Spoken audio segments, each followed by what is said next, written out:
10 tahun atau 20 tahun datang, SPBU di yang ada Strik bakal tutup ini ya? Tutup. Kalau toh dibuka, mobil masuk, baterainya dikeluarkan yang sudah mati itu ganti dengan baterai yang baru. Oh, begitu ya.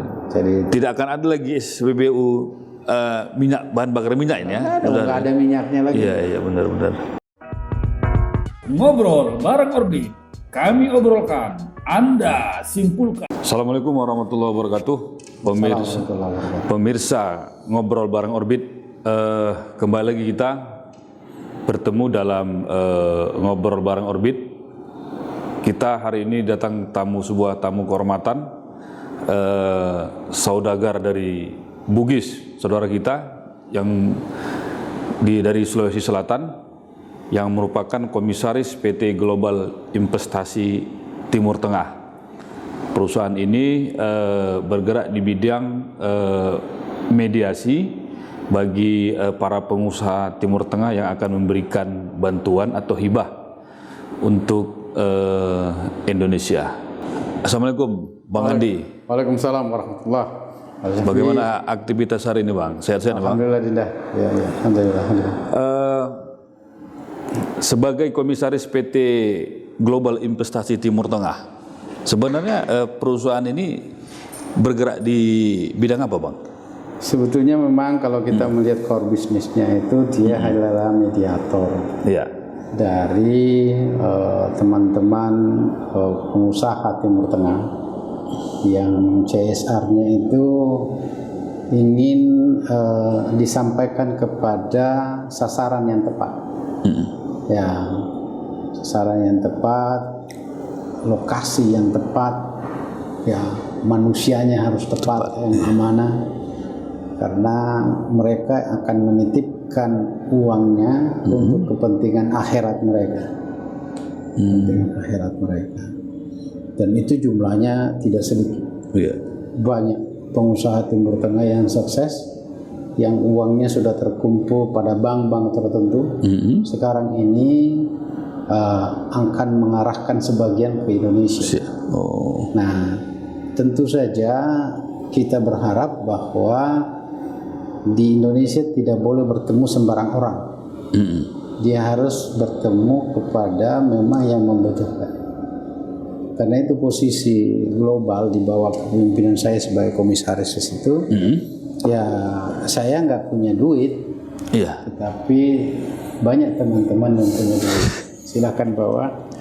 Saya mungkin hanya punya 1-2 pondok pesantren, tapi saya tahu semua pondok pesantren yang butuhkan duit, yang butuhkan bantuan. Saya tahu semua komunitas di negeri ini yang membutuhkan masjid Islam misalnya. Nah, karena itu silakan masukkan uangnya di global investasi untuk kita seleksi, lakukan skala prioritas yang akan kita bantu. Karena masyarakat biasanya begini, Dinda. Saya punya tanah 2 hektar, tetapi ini saya mau wakafkan. Untuk membuat sertifikat wakaf saja, dia tidak tahu prosedurnya kayak apa. Apalagi disuruh membuat gambar dan RAB, nggak bisa. Karena itu PT Global yang akan mengadvise itu untuk melakukan konsultasi bagaimana mempersiapkan semua alas hak, dokumen yang dibutuhkan, perizinan yang dibutuhkan, sampai pada lahirnya gambar dengan RAB yang bankable. Nah, lalu kemudian setelah itu kita sampaikan kepada dermawan ini yang Anda bantu, ini yang Anda bantu, ini yang Anda bantu. Kita tinggal tanya, kuota yang kira-kira bisa masuk di Indonesia berapa? Nah, yang harus kita hindari bahwa yang memberi bantuan ini tidak boleh menitip pesan-pesan khusus. Ya, biarkanlah Anda punya bantuan dan Anda akan terima amalnya. Ya, pesan-pesan khusus, aliran apa, tapi itu diseleksi di global. Makanya kemarin ini saya masuk di Sumatera Utara. Kita memulai kemarin di pesantren Mawar di Mawaridus Salam. Mawaridus Salam. Nah, itu yang di Kuala Namu. Kita masuk di situ, alhamdulillah pihak dermawan siap menyiapkan anggarannya kurang lebih 10 miliar, kan 10 11 miliar untuk membantu pesantren itu. Nah, itu sedang kita persiapkan semua. Bagaimana izin-izinnya, alas haknya kita persiapkan. Baru kemudian dari situ kita bawa di UNUSU, Universitas Nahdlatul Ulama Sumatera Utara, yang sekarang sedang membangun. Ya, kita harus injeksi biar pembangunannya ini cepat. Di proposal diajukan 21, insya Allah dibantu. Insya Allah dibantu. Kemudian sorenya kita ketemu dengan Pak Gubernur. Ya. Pak Gubernur, kita mendapatkan informasi bahwa Masjid Agung disempurnakan.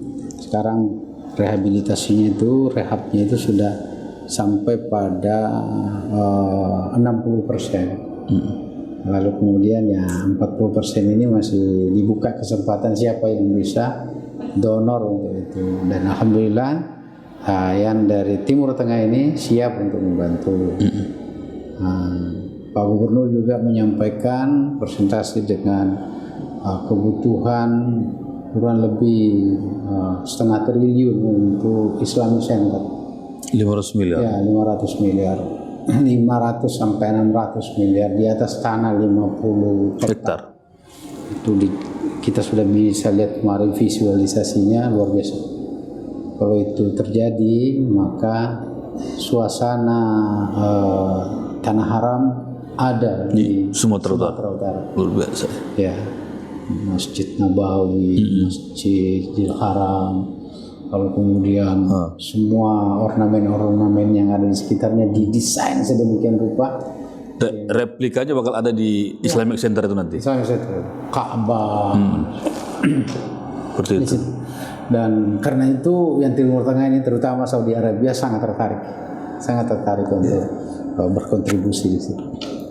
Ya, saya kira inilah yang harus kita lakukan di setiap daerah. Setiap daerah. Dan insya Allah bukan saja investor atau dermawan dari Timur Tengah yang bisa kita tarik, dari Eropa pun kita bisa tarik melalui itu. Kalau di Eropa, saya memberitahu teman-teman yang dari Eropa fokus pada energi terbarukan. Energi terbarukan. Di Indonesia energi alternatif kita sangat luar biasa. Ya, kita punya matahari, punya air, angin. Ini sangat luar biasa di negeri kita ini. Kalau itu dikelola dengan baik, nggak ada lagi batu bara itu, Pak. Tidak perlu kita gas. Seluruhnya kita bisa ambil dari alam. Bertumbuh-tumbuhan lah ya. Ya, tumbuh-tumbuhan itu sawit atau apa ya? Apa namanya? Itu bukan fosil. Dia ada setiap saat dan tidak habis. Itu yang dari Eropa, abang sarang ke Eropa ya, Nah bang, terus kok bisa ke Sumatera Utara? Ini pilihan siapa? Gini, Sumatera Utara yang lebih dulu siap. Begitu. Ya, setelah kita lihat dokumen, lihat gambarnya, lihat apanya, Sumatera Utara yang luar siap ya. Kita tidak akan memilah-milih ini. Ya, harus di sini dulu, sini dulu. Pokoknya siapa yang siap. Ternyata Sumatera Utara yang siap. Program yang sudah siap di Sumatera Utara itu bukan miliaran, triliunan. Itu program yang sudah disiapkan oleh pemerintah, itu desainnya sudah ada, gambarnya sudah ada, RAB-nya sudah ada. Tinggal dananya belum. Nah, itu hebatnya Sumatera Utara. Ini Jenderal Edi ini luar biasa. Luar biasa ya. Luar biasa. Beliau sudah tinggal kucuran dana. Dia sudah siapkan semua. Dan hebatnya seluruh alas hak dari bangunan yang akan dibangun beres semua, clear and clean. Sudah tidak persoalan lagi ya. Jadi ini gubernur hebat. Ya bintang 3 pasti. Ya, dia mempersiapkan segalanya. Ya. Dan sebetulnya kalau menurut saya, ya beliau adalah alternatif presiden Indonesia. Termasuk ya? Termasuk. Salah satu ya. Dan saya senang sekali kalau bertarung dengan beliau. Benar-benar. Ini berarti dalam bentuk hibah. Dalam bentuk sebagian bentuk hibah. Jadi Timur Tengah itu ada yang dalam bentuk hibah, ada yang dalam bentuk investasi. Iya. Investasi lebih banyak kelihatannya di sektor perkebunan. Oh, perkebunan Ya, Pak. jadi Timur Tengah akan membangun perkebunan kurma di Indonesia. Ya, perkebunan anggur di Indonesia karena untuk kelapa sawit sudah banyak yang kerjakan. Ya, Kurma dan anggur, buah-buahan. buah dia di situ.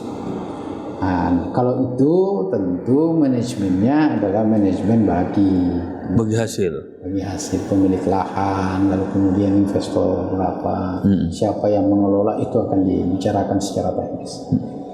Tetapi bahwa mereka punya duit, iya, karena dia di backup oleh bank-bank hebat di Timur Tengah. Nah, selain Sumatera Utara, di provinsi mana lagi, Bang, yang kita kerjakan ini? Jawa Barat sudah, lalu kemudian Palu, Sulawesi Tengah sudah, Sulawesi Selatan nanti setelah dari sini baru kita masuk Sulawesi Selatan. Itu buktinya bahwa saya tidak prioritaskan kampung saya. Udah berjiwa nasionalis ya kan? Iya. Masuk lu ke Sumatera, digarap dulu ya, baru pulang kamu ke Bugis ya, Bang? Belakangan baru kita kampung kita gitu. Ya. Nah, ini apa ya? Investasi pengusaha Timur Tengah ini berarti seperti ladang akhirat lah ya, bagi pengusaha-pengusaha Timur Tengah itu ya, Bang. Nah, ini bergerak sejak tahun berapa sebenarnya? Sudah puluhan tahun sebenarnya. Bahkan untuk yang dari Saudi dengan dari Kuwait itu dia sudah membangun 540 masjid. Oh ya. Itu ditaruh di setiap. Hanya saja mereka itu ya B2B. Jadi tidak melalui government langsung masuk di situ. Tidak ada perantara. Dia langsung hanya dipertemukan oleh perantara sebentar, sudah kenal ya sudah transfer duitnya bangun. Tidak ada yang memantau. Gak ada yang memantau. Nah, apakah itu dibangun atau tidak? Nggak tahu lah ya, Bang. kalau dibangun atau tidak iya dibangun. Karena rata-rata yang mereka temukan memang adalah pengurus. Iya. Pengurus masjid ya pasti amanah lah. Pasti amanah lah. Tetapi bagaimana masjid itu digambar dengan baik, dipersiapkan dengan baik, ditata, itu tidak. Langsung aja. Anda butuh berapa? Anda butuh berapa? Nah, PT Global harus ada di tengah. Seluruh mitra lokal ini harus mempersiapkan semua alas haknya, izinnya, lalu kemudian gambar RAB-nya kita persiapkan. Lalu kemudian Timur Tengah gelontorkan anggaran mau masuk, kita buatkan skala prioritas.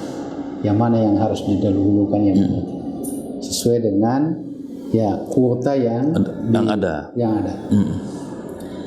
Karena kan banyak keluarga kita itu punya lahan 10 hektar umpamanya. Dia mau hibahkan. Tapi membuat akte hibah aja dia tidak ngerti. Gimana caranya itu? Apalagi disuruh merancang, di mana posisi tempat yang bagus, di mana aula, di mana masjid, di mana kantin, di mana dia nggak paham. Yang harus paham adalah PT Global mempersiapkan itu semua, seluruh izin-izinnya, alas haknya dari tanah itu, lalu kemudian semua clear and clean masuk dalam daftar prolegnas. Prioritas utama ya. Program kalau di DPR program legislasi nasional kan. Ini ngomong ceritanya kok bisa Bang jadi komisaris? Kok bisa jadi komisaris PT Global ini? Ini ceritanya gimana, Bang? Sebetulnya bagi saya itu akademisi politisi hobi aja. Oh begitu. Ya, pekerjaan saya memang pengusaha. Iya. Itu sebabnya kalau lihat itu biografi saya, ya kalau jabatan organisasi, jabatan politik bisa sampai 10 saya, dari komisaris dan direktur bisa sampai 20. Ya, kenapa? Ya. Nah, dari yang sudah masuk ke PT Global ini ada berapa masjid, ada berapa pesantren yang sudah masuk berkas-berkasnya tuh yang bakalan mau diajukan ke? Kalau kita lihat jumlah berkas yang bertumpuk itu kira-kira sudah hampir 100. 100 ya Bang? Ya, hampir 100. Ya, tapi memang yang paling cepat siap Sumatera Utara. Sumatera Utara. Oh ini Sumatera Utara ini masuk dulu berkasnya? Ya, PT Global? Ya, masuk kan. Kita tidak turun kalau kita tidak Oh, sudah diperiksa dulu, ya, baru turun. Baru kita komunikasi dengan pihak terkait, tidak langsung gubernur. Tentu kita bicara dengan Bapeda, lalu kemudian dinas terkait, lalu kemudian setelah kita ketemu gubernur. Iya. Kan ketemu gubernur itu cuma ke gongnya. Iya. Gongnya. Teknis sudah di masing-masing OPD lah ya. Nah, kita sekarang sudah ketemu gubernur. Itu artinya sudah going ini. Oh, going. Mohon going ya. Kapan September mau dimulai? September katanya. Kemungkinan September. Iya. Ya. Nah,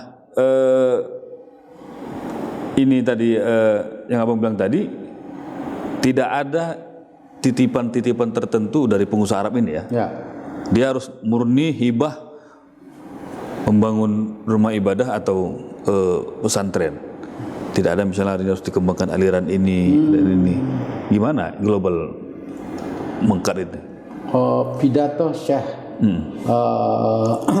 Soleh Abdullah kemarin di Hunusu itu menyatakan bahwa kami sudah lama mengenal Nahdlatul Ulama. Saya sudah tahu karakternya Nahdlatul Ulama, mazhabnya kami paham. Karena itu kami datang untuk tidak mempengaruhi sedikit pun karakter NU. Silahkan, kami datang membantu.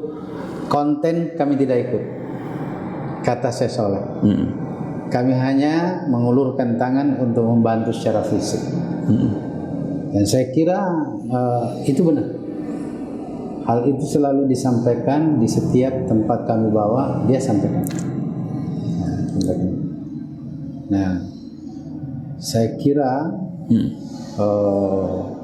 saya masih mengajak beliau untuk masuk di Al-Wasliyah. Hari ini? Ya, hari ini mudah-mudahan terjadwal dengan baik. Hari ini kita bisa ketemu dengan pimpinan Al-Wasliyah karena saya beritahu masuk di Sumatera Utara itu kalau mau ketemu mainstream Al-Wasliyah NU, Muhammadiyah juga ada. Dan tentu teman-teman yang lain harus kita akomodir. Nah, menjaga kepercayaan pengusaha Timur Tengah ini kan tidak gampang, Bang. Ya. Gimana cara Bang menjaga kepercayaan ini sehingga eksis PT Global Investasi ini tetap terus berjalan? Amanah dan profesional. Itu sih. Jadi kalau kita amanah mengelola dananya lalu kita serahkan kepada yang berhak lalu kita lakukan dengan profesional, nggak ada soal. Mereka harus tahu bahwa kita bekerja ini ada jasa di situ. Iya. Ada jasa di situ. Apakah itu istilahnya mediator, perantara, itu soalnya. Tetapi ada jasa halal di situ yang kita juga harus bertanggungjawabkan. Nah, Global mendapat jasa dari kerja-kerja profesional. Sejauh ini belum ada mega komplain, Bang? Nggak ada. Malah sebetulnya sebelum Global masuk, ini kan yang sudah berpuluh tahun bersama dengan direktur utamanya Global ini namanya Ustadz Andi Arlin. Itu istilahnya manajemen Honda. Honor dari Allah. Oh. Jadi mereka pertemukan begitu saja. Setelah itu ya jalan kaki lagi, cari lagi pondok yang membantu. Tidak ada. Ini direkturnya nggak punya mobil, nggak punya apa. Padahal duit yang dimasukkan itu sudah ratusan miliar, bahkan triliunan. Ya. Manajemen Honda. Honor dari Allah ya. Honor dari Allah. Nah, saya ketemu dengan saya bilang ini harus diatur dengan manajemen dengan baik. Berarti dia awalnya prinsip Departemen Agama berarti. Iya. Ikhlas beramal. Iya. Iya. Baik, pemirsa Orbit, kita lihat sejenak. Ngobrol bareng Orbit. Kami obrolkan, Anda simpulkan. Pemirsa Orbit, kita kembali lagi bersama Dr. Andi Jamarudulung, saudagar Bugis yang juga komisaris PT Global Investasi Timur Tengah. Bang, ini kan ke depan ini dunia akan dihadapkan dengan energi terbarukan. Negara-negara maju seperti Amerika, Inggris, ini sudah memulai kendaraan-kendaraan mereka sudah dirubah yang dari minyak bahan bakarnya menjadi listrik, baterai. Nah, bagaimana abang melihat peluang di Indonesia, bang, untuk ke depannya terkait energi terbarukan tadi, bang? Gini Dinda, dari semua negara yang pernah saya datangi, bahkan kalau kita belajar pada referensi yang ada, tidak ada negara yang sekaya Indonesia khusus untuk energi terbarukan. Kita punya air melimpah. Ada contoh Sigura-gura. Ya. Danau Toba itu airnya itu loncat 3 kali menggerakkan turbin. Artinya 3 turbin besar itu bisa diputar dan mengeluarkan energi yang sangat luar biasa. Tidak ada solar di situ. Banyak air yang menggerakkan. Air yang menggerakkan. Menghasilkan listrik. Ya, menghasilkan listrik. Ini contoh. Jadi mereka itu belakangan. Indonesia sudah lakukan. Nah, cuma memang kalau energi tentang angin kita belakangan. Ini baru kita mulainya di Sulawesi Selatan. Angin. Kita sudah pasang di sana itu 20, kalau saya tidak salah 25 tower. Iya. Ya, 25 tower yang setiap tower menghasilkan itu 35 megawatt. Itu angin. Angin ini bergerak 24 jam. Ya. 24 jam. Dan itu ditangkap oleh kincir menghasilkan listrik. Tidak ada solar, tidak ada bensin. Angin. Gratis. Dan ternyata di bawahnya itu yang tadinya ditutup pada saat pembangunan, sekarang ini tempat rekreasi. Tempat rekreasi. Orang di sana tidak bisa ada orang yang berdiri tegak, harus miring menghadapi angin ini. Tegak tumbang. Itu kekuatan angin di Indonesia. Dan di seluruh Indonesia ada tempat yang potensial seperti itu. Di puncak-puncak gunung di Sumatera ini pasti ada yang gerakan anginnya bisa melebihi 5 knot per detik. Per jam. 5 knot per jam. Karena itu standar minimal. Ternyata yang di Sulawesi Selatan itu kita coba di Sidrap dengan Ceneponto, itu minimal pergerakan anginnya 12 knot per jam. Artinya lebih banyak ngeremnya daripada gasnya. Jalan terus Pak, menghasilkan energi listrik. Di mana-mana kita bisa buat.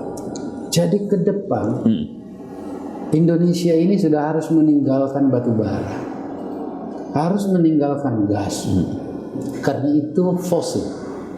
Habis ada jangka waktunya. Yang kedua merusak permukaan, dan itu mengganggu lingkungan. Karena itu menurut saya, kalau ini mau di stop, maka kita harus pindah kepada energi terbarukan. Harus ada unit-unit usaha yang dibangun untuk energi terbarukan, tetapi pemainnya yang dari batu bara itu kita ambil. Iya. Sebagian. Supaya Anda stop batu bara yang merusak itu, ya pindah ke sini. Pindah pada energi terbarukan. Mau itu listrik, mau itu air, ya angin, ya silahkan. Matahari silahkan. Banyak pilihan.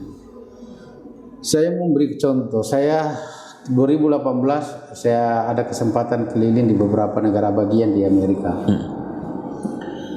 Saya di California itu menemukan bahwa penduduk di sana itu atapnya panel Solar cell. Solar cell.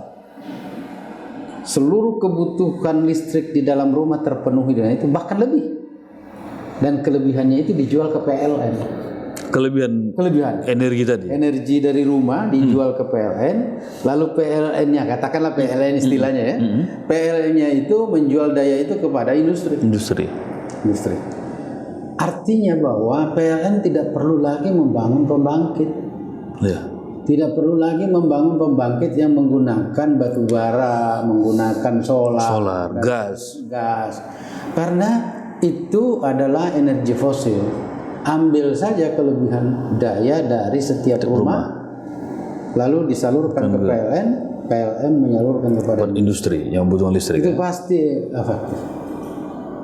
Saya berkesempatan ke London kira-kira tahun 2018. Pada saat itu London sudah menutup, kota London itu sudah ditutup bagi mobil yang bahan bakarnya bensin atau solar. Itu tuh. Nggak boleh masuk. Kalau toh dia boleh masuk, parkirnya mahal. Parkirnya mahal. Yang boleh masuk gratis parkir adalah mobil listrik. Listrik. Artinya secara terpaksa masyarakat harus beralih. Tapi untuk beralih masyarakat tidak keberatan. Ya. Kenapa? Karena pemerintah menyiapkan kalau Anda mau ganti mobil solarmu dengan mobil listrik, tinggal tambah sedikit kamu dapat mobil baru.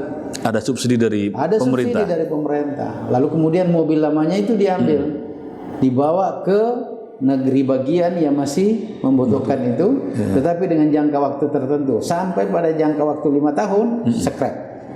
Karena kebijakan yang sama di London itu sudah akan menyebar ke seluruh daratan Inggris. Nah, kalau ini dilakukan luar biasa.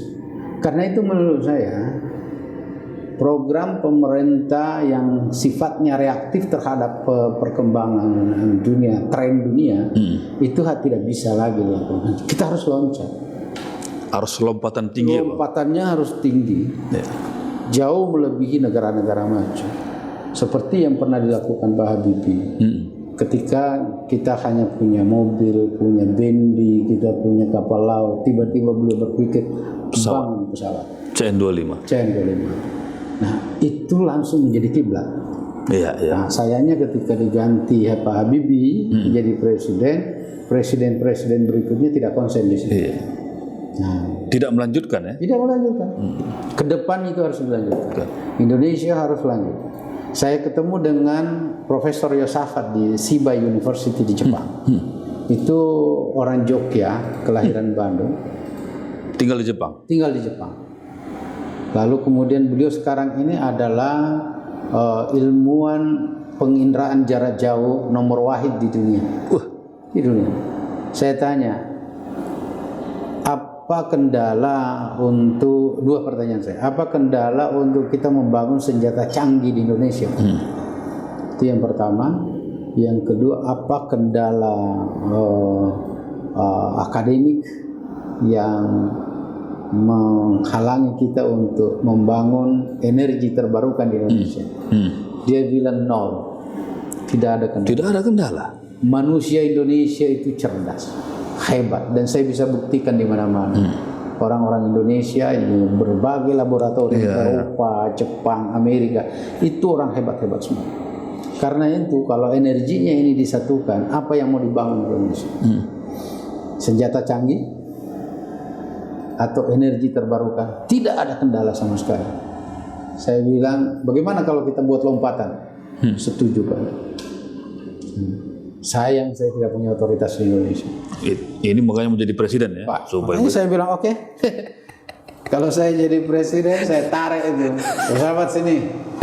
Ketika Pak Harto bisa narik Habibie, masa saya nggak bisa? Iya. Berarti Bang 10 tahun atau 20 tahun datang SPBU yang nggak ada strukturnya bakal tutup ini ya? Tutup. Kalau toh dibuka, mobil masuk, baterainya dikeluarkan yang sudah mati itu ganti dengan baterai yang baru. Begitu ya. Jadi tidak akan ada lagi SPBU minyak, bahan bakar minyak ini ya? Nggak ada minyaknya lagi. Iya benar. Karena itu sebetulnya sebuah, ya menurut saya tidak waras itu orang yang selalu investasi di bidang minyak sekarang. Oh gitu ya? Ya, Tidak waras. Nah, bagaimana upaya pemerintah mengajak pengusaha, katakanlah pengusaha batu bara untuk beralih ke energi terbarukan tadi? Dia membutuhkan presiden yang rada-rada gila. Seperti itu ya. Butuh presiden yang karakternya bisa merubah. Dan itu akan dapat di 2024 nanti. Ya, dapat dulu. Nah, terus kira-kira menurut apa? Kapan ini bisa terrealisasi energi terbarukan diterapkan di negeri? Negeri ini harus menetapkan 10 tahun kemudian.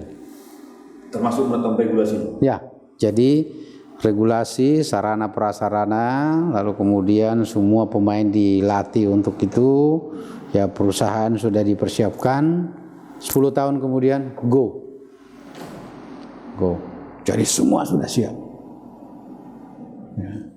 Berarti sekitar 2032 lah. Ya 2032 lah. Ya, untuk anak-anak kita ini, nggak boleh anak-anak kita ini hanya menjadi objek teknologi dunia. Ya, menjadi subjek teknologi dunia. Dia harus menjadi objek. Anak-anak kita ini harus menjadi guru dari perkembangan dunia. Tidak bisa sekarang ini kita menjadi murid. Murid tidak cerdas lagi. Kita harus bawa generasi mendatang untuk menjadi guru dunia, Pak. Baik dari sisi teknologi, dari sisi kebudayaan, persenjataan. Indonesia harus jadi kiblat. Nah, Bang, ini apa harapan ke depan terkait energi terbarukan tadi, Bang, kepada pemerintah ke depan ini supaya kita hilang dari energi fosil tadi dan alam tetap lestari? Ya, saya kira regulasinya sudah harus dibuat ya. Ya, Presiden bersama dengan DPR tugaskan ahlinya masing-masing, perintahkan. Nah, saya mau tahun sekian sudah siap. Seluruh regulasi terkait dengan energi terbarukan sudah oke. Tahun sekian sudah harus go.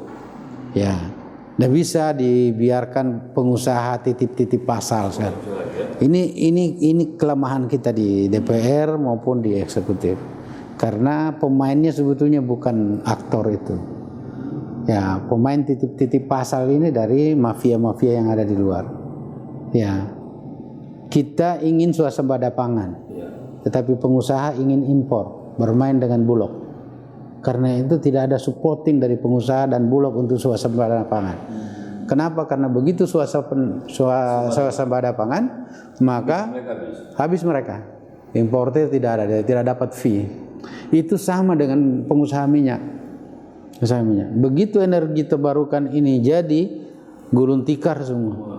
Semua mafia-mafia minyak gulung tikar semua. Dan itu presiden harus berani mengatakan tidak boleh saya dimainkan oleh kalian. Negara ini harus kita bawa maju. Ya, itu. Berarti selama ini titipan-titipan pasal di pembahasan regulasi itu kerap terjadi. Oh iya. Terasa saya 2 periode di DPR. Dan terkadang kita tidak mampu melawannya sebagai anggota, Pak. Karena intervensi dari kuat para pimpinan itu diabaikan. Iya, kayak pilot kita sudah keluar indikasi tidak boleh terbang, terlapor ke darat. Dia darat perintah ke pilot, masih mau jadi pilot nggak? Kalau masih mau pilot terbang, coba. Baik, kita Ngobrol bareng Orbit, kami obrolkan, Anda simpulkan. Baik, pemirsa Ngorbit, kita kembali lagi dengan Bang Andi Jamara dulu. Jangan lupa subscribe channel kita di Medan Orbit. Bang, sebagai komisaris PT Investasi Global Investasi Timur Tengah, ya kan, yang memediasi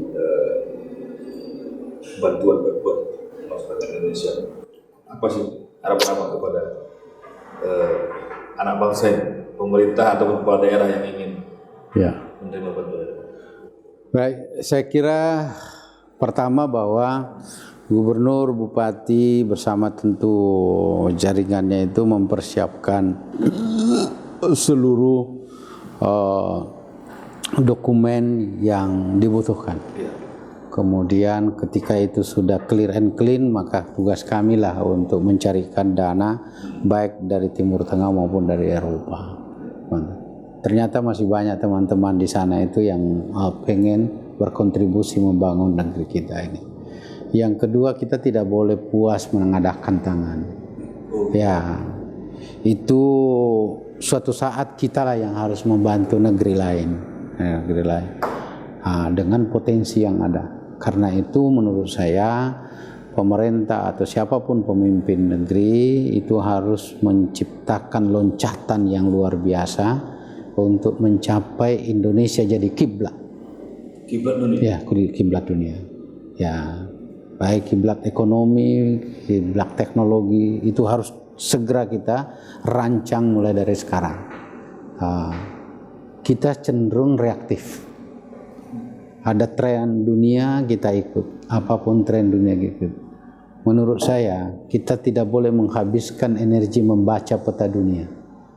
Energi yang harus kita pusatkan membuat sesuatu peta yang wajib bagi dunia melihat peta kita. Ya.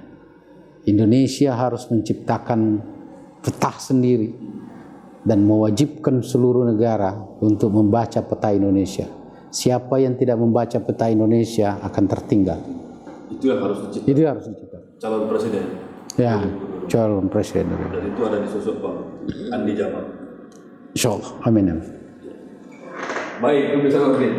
Demikian tadi ngobrol kita bersama dengan Bang Andi Jamal dulu. Semoga ngobrol ini bermanfaat dan menjadi inspirasi bagi kita semua dan menjadi masukan juga bagi pemerintah yang saat ini sedang menjalankan roda pemerintahan. Terima kasih Bang Andi. Pemirsa, kita akan kembali pada waktu dan dalam tema yang berbeda. Selamat pagi. Luar biasa. Ngobrol bareng Orbit, kami obrolkan, Anda simpulkan.